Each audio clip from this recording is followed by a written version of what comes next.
दोस्तों आज हम मिर्जापुर में हैं और मिर्जापुर में हमारे बीच उत्तर प्रदेश उद्योग व्यापार प्रतिनिधि मंडल जो माननीय मिश्रा ग्रुप के नाम से जाना जाता रहा है, उसके प्रदेश के उपाध्यक्ष सुभाष अग्रवाल जी हमारे बीच हैं, जो जौनपुर से यहाँ पर आ रहे हैं। आपका स्वागत है सुभाष जी। और साथ ही साथ व्यापार मंडल के नगर के अध्यक्ष भाई विजय गुप्ता जी हमारे बीच में हैं। और आज मैं शैलेंद्र अग्रवाल आप दोनों से आए हुए बजट पर चर्चा करना चाहेंगे।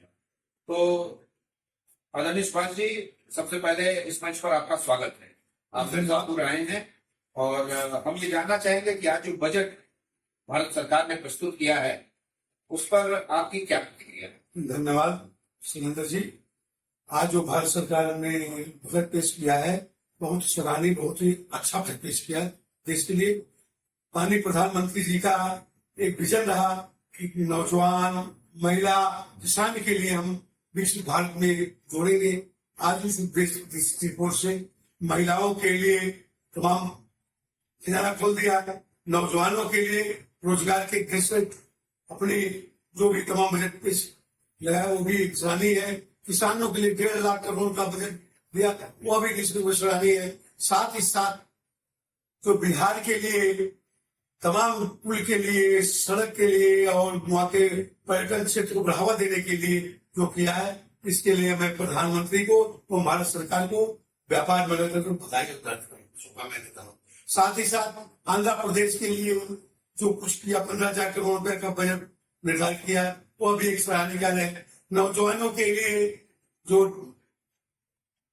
नौकरी के लिए या क्या कहते हैं पढ़ाई शिक्षा के क्षेत्र में उन्होंने जो बजट पेश किया वो बहुत ही सराहनीय करेगा। इससे देश में नौजवानों का, किसानों का, गरीब महिलाओं का फायदा होगा। टैक्स स्लैब जो है उसमें अब 7 से 10 लाख तक के लिए जो है उस पर 15% के आधार पर जो उन्होंने टैक्स स्लैब बनाया है, उससे आप संतुष्ट हैं? ये पुराने बजट में हमारा 23 लाख तक छूट था। पिछले बार भी बढ़ाई गई थी। 3 लाख लिया, 3 लाख बढ़ाया नहीं, मैंने बताया, इसलिए यह सराहनीय कदम है। इसके बाद में 5% से 3 लाख से 30% तक का टैक्स स्लैब रखा गया। रखा गया। निश्चित रूप से हम किसी का नुकसान नहीं, 15 लाख रुपए क्या है ऊपर तक हमारी सरकार ने। आप इसका स्वागत करते हैं। धन्यवाद। तो विजय जी, आपसे भी जानना चाहेंगे कि आपकी क्या प्रतिक्रिया है इस आए हुए बजट पर, आप क्या कहना चाहेंगे?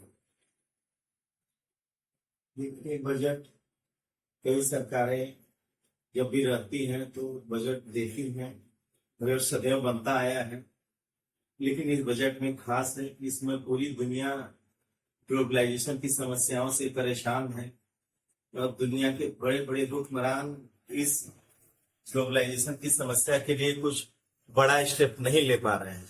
लेकिन अपने माननीय प्रधानमंत्री जी, माननीय मोदी जी ने पूरे दुनिया को एक एनवायरनमेंट देने के लिए उन्होंने एक हरित फ्यूल का जो एक अलग जगाया है और हरित ऊर्जा का उन्होंने जो कॉन्सेप्ट रखा है कि दुनिया के बड़े बड़े सोलर पैनल्स अपने देश में लग रहे हैं। लेकिन उन्होंने इसमें जो बायोडीजल के लिए और हरित फ्यूल के लिए जो प्रावधान किया है उससे पूरी दुनिया की रक्षा होगी और ग्लोबलाइजेशन के जो दुष्परिणाम हैं वो दूर होंगे और दुनिया में जो मौसम का जो असंतुलित जो चक्र चल रहा है उसमें एक बहुत बड़ा इन्होंने एक स्टेप लिया है। इसलिए अपने माननीय मोदी जी को मैं हृदय से धन्यवाद देता हूं कि उन्होंने बजट में जो वैज्ञानिक प्रावधान किया है धरती को बचाने का, तो मोदी जी इसीलिए आजकल पूरे विश्व के अगुआ कहे जा रहे हैं। मोदी जी को मैं हृदय से धन्यवाद देता हूँ। अच्छा, ये मैं एक सवाल और इस मोबाइल पर आया, धन्यवाद आप लोगों का, आप लोगों ने प्रतिक्रिया प्रस्तुत की। मेरा एक सवाल है हमारे दर्शकों की तरफ से कि यह विशेष बजट बिहार और आंध्र प्रदेश के लिए ही क्यों? आखिर उत्तर प्रदेश और मध्य प्रदेश और अन्य राज्य जो हैं, क्या ये पिछड़ेपन की शिकार नहीं है? क्या केवल बिहार और आंध्र प्रदेश के एक सवाल उभर कर आया है लोगों के बीच में, उन्हें विशेष पैकेज दिया गया 26,000 करोड़ और 15,000 करोड़ रुपए का, तो आखिर इसको आप किस नजरिए से? ऐसा नहीं है। बिहार हमारा बहुत बड़ा प्रदेश रहा है, चाहे नालंदा विश्वविद्यालय का समय रहा, चाहे पर्यटन के क्षेत्र रहा, कृषि वहाँ के जो बहुत जितना विकास होना चाहिए था उतना नहीं हो पाया था।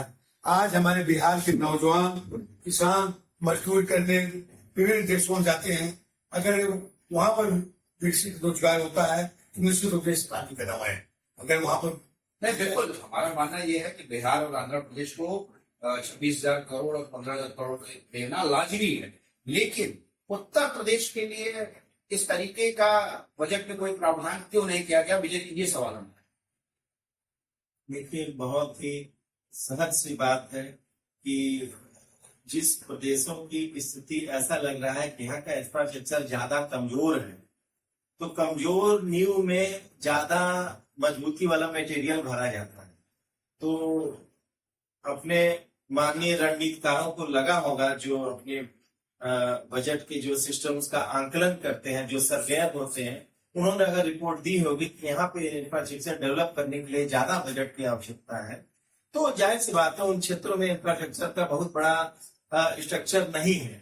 वहाँ के लोग रोजगार के लिए तमाम दूसरे राज्यों लेकिन चाहते हैं। जो एक राजनीतिक आरोप है वो ये इस तरीके का है कि इनके बैसाखी पर सरकार चल रही है, इस तरीके का लोकूष्णा बजट दिया।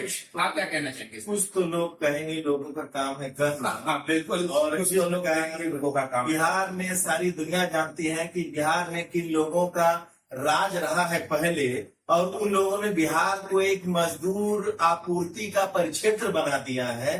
तो माननीय मोदी जी का मैं पुनः हृदय से आभार करता हूं कि उन्होंने इंफ्रास्ट्रक्चर को मजबूत करके और मजदूर आपूर्ति के परिक्षेत्र को डॉक्टर, इंजीनियर और बड़े बड़े उद्योगों के विकास के लिए जब इंफ्रास्ट्रक्चर आप डेवलप करेंगे तब ना विकास होगा। कितने के बीच से अच्छे सड़क से इंफ्रास्ट्रक्चर, बड़े लोग का IAS का मार्गदर्शन करने के लिए कोचिंग बनेंगे तो इंफ्रास्ट्रक्चर बनेगा, स्ट्रक्चर मजबूत होगा, अगली पीढ़ी और ज्यादा सुसज्जित होगी। तो जो मजदूर आपूर्ति का परिक्षेत्र है वह उसके ऊपर से तगमा हटेगा। मोदी जी को बारंबार नमन, बारंबार नमन।